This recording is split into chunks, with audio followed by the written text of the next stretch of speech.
We did have an NES and a Super Nintendo at my grandma's house. When my parents heard that I was doing this game, the first thing they did was buy a Wii. So I got really good at Duck Hunt.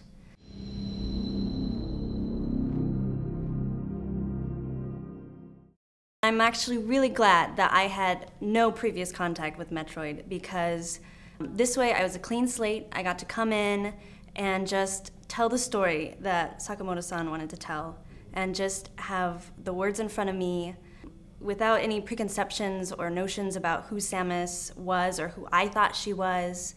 And I would definitely have been intimidated.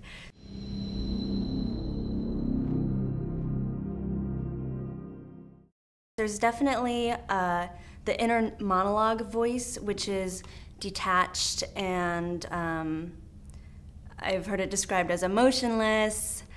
It was the first joint mission I'd been a part of since becoming a freelance bounty hunter. And of course, it was the first time since my Federation days that I was following the orders of a commanding officer. It was definitely, planned on sounding like that.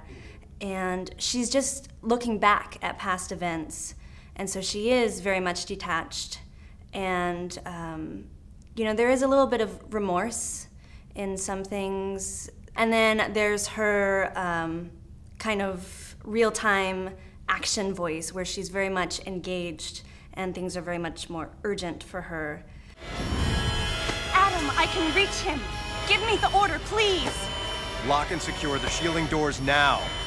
Adam, wait! There's still time. I can make it. Please let me go. I mean, that's Ian. That's your little brother out there.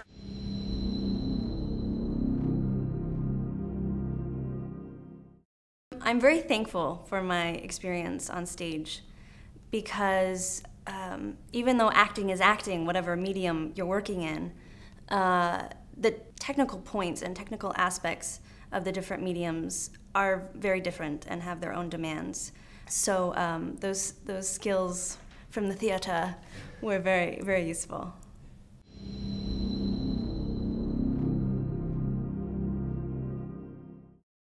Yes, her soliloquies are very kind of Hamlet-esque. Unfortunately, that's not really a role I get to play as a, female actress, but yes, aspects of this game are very theatrical, which I think is just thrilling. And the kind of melding of the mediums and the writing style, I think, is really exciting.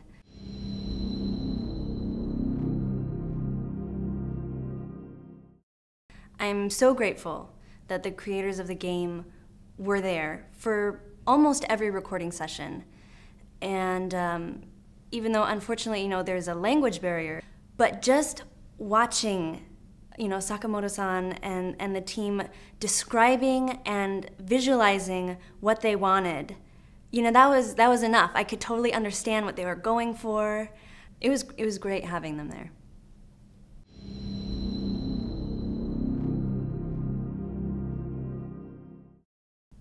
I'm just intrigued all over by Samus. I think she's really an incredible and exciting character. And I just love that she doesn't apologize for who she is. She says, look, here I am. You can take it or leave it, and I'm gonna do what I'm gonna do, regardless of what you say. So I just really was attracted to her strength. But she's also, I think, a very real person. And she's a young woman dealing with problems, and she's trying to do the right thing. And so she's also very complex, and she's really, conflicted about certain things, but she has certain, objectives, and she really works to achieve them. And she's really driven, which I really, really liked.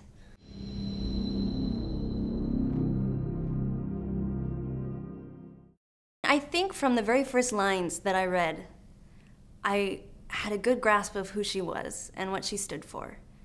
And what really resonated with me is that, she is not always acknowledged by her peers and her colleagues, but she tries to do the right thing anyway. And I think these are things that resonate with everyone who's a fan of Metroid.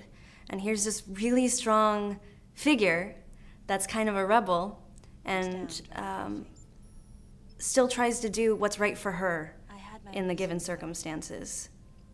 And I think that's just really powerful.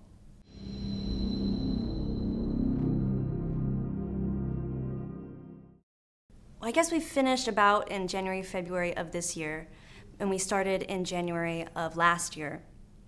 And so over the course of that year, we'd have sessions of a few days here and there, maybe a pickup day. So it'd be, every couple of months, they would bring in new lines or any changes they wanted made, which was exciting because as we went on, I got to see the storyboards, and then I got to see the motion capture videos, and then I got to see the actual videos from the game. So it was really cool to work with the new material each time, and then revisit some of the old material as well.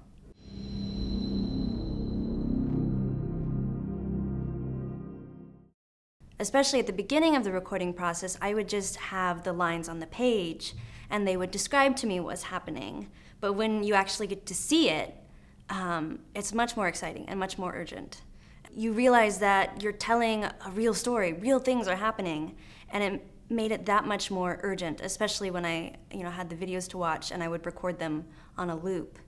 And actually, I believe it's one of the last scenes that they just kind of said, okay, here's the scene in its entirety, just go for it, which I think was one of my favorite moments in the recording process.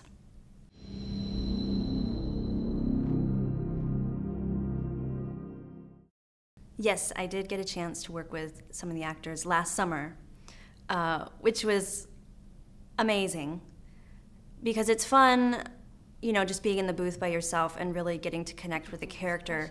But whenever you have the other actors there to play off of, it's so much more fun. And yeah, I had a blast with them.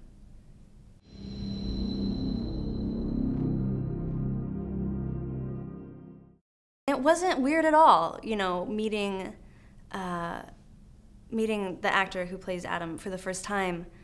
Because so often, in stage, you'll meet someone one day, and the next day, you're choreographing a fight scene or a love scene. So it just kind of goes with the job, and as actors, you just kind of come with this readiness to support the other person. And so kind of having that unspoken agreement between us, it was just fun to play off of each other.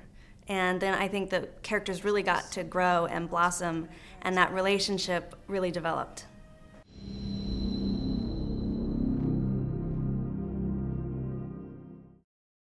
Sakamoto-san is totally zen.